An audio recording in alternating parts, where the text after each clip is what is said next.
I always thought that the bike would be interesting. I always thought it'd be popular. I had no idea it was going to be like this. People never imagined that you could ever cycle on water quite like this.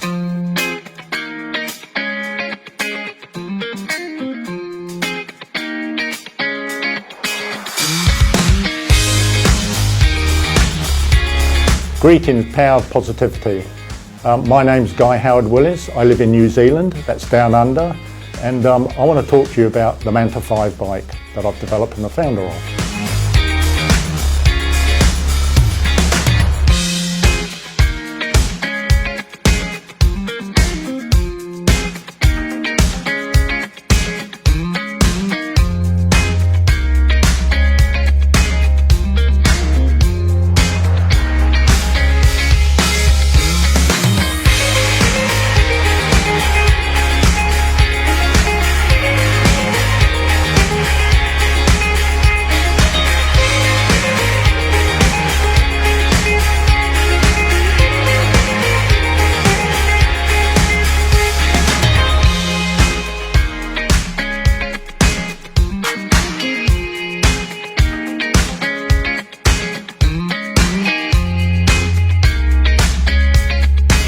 I had this idea in my head of cycling on water. Look, I just really enjoy cycling. I love swimming, so the two things go together as far as I'm concerned. But how can you simulate the cycling experience but on water? People understand what it's like to ride a bike. Everyone knows that you push the pedals around, it turns the chain, turns the wheel, and you move forward. And to do that on water just really captivated a lot of people. The Manta 5 high-to-fall bike is an idea I had for ages. We didn't know if you could sit on a bike and even foil, whether you were weighted the bike and whether you could foil. So we would set up this kind of like contraption. You couldn't really call it a bike, but it had foils on the front and the back, had handlebars and seat, and basically that was it. And the next thing was, could you propel yourself? Could you pedal a prop? So we re-engineered it. We had dozen props on the side of the pool. We tried this one, we tried that one, tried that one. And eventually it did go. And then the next thing we had to do, well, if you can ride the bike in a straight line and turn, what if you came off? What if you came off in deep water? How would you get going again?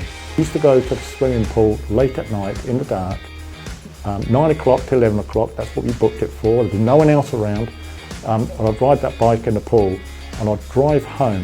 Like 100 kilometres for me to drive home.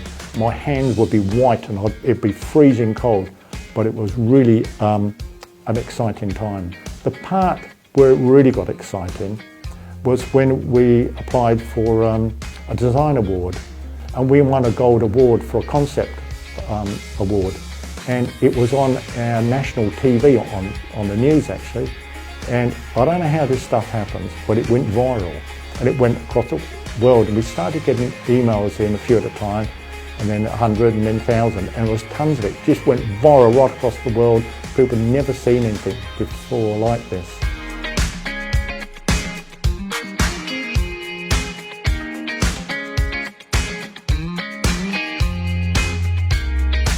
What's really inspired me more than anything, I guess it's the fact that this is something that hasn't been done before. I often wonder why it hadn't been done before, and there's a very simple reason for that. It's just really, really difficult. There's times when I felt like giving up, a few times when I felt like this is just, I need to just bring this to an end, it's not going to work. Then we'd get a breakthrough and I'd be off again. The times that happened was countless. You know, it was just always a little breakthrough. I got so excited and then we'd be off again. But perseverance, I think, counts for a lot of things. Not giving up, that counts for a lot of things. Being positive and thinking this is going to work counts for a lot too as well.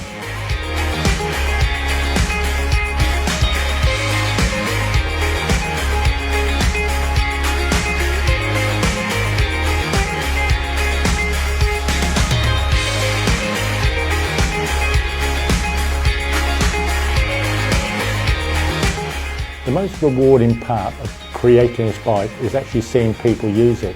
The first 30 bikes we sold were in New Zealand.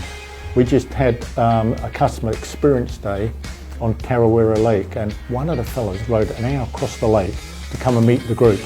And to see these bikes being ridden on the lake all together, that is, for me personally, that is really rewarding.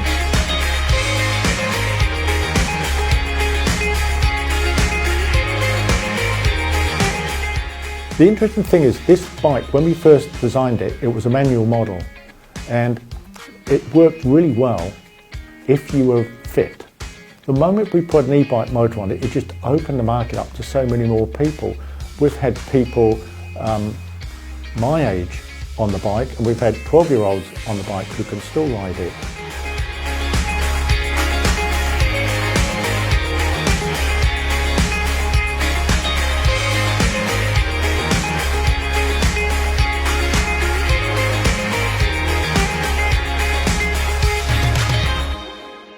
Will this one day be an Olympic sport?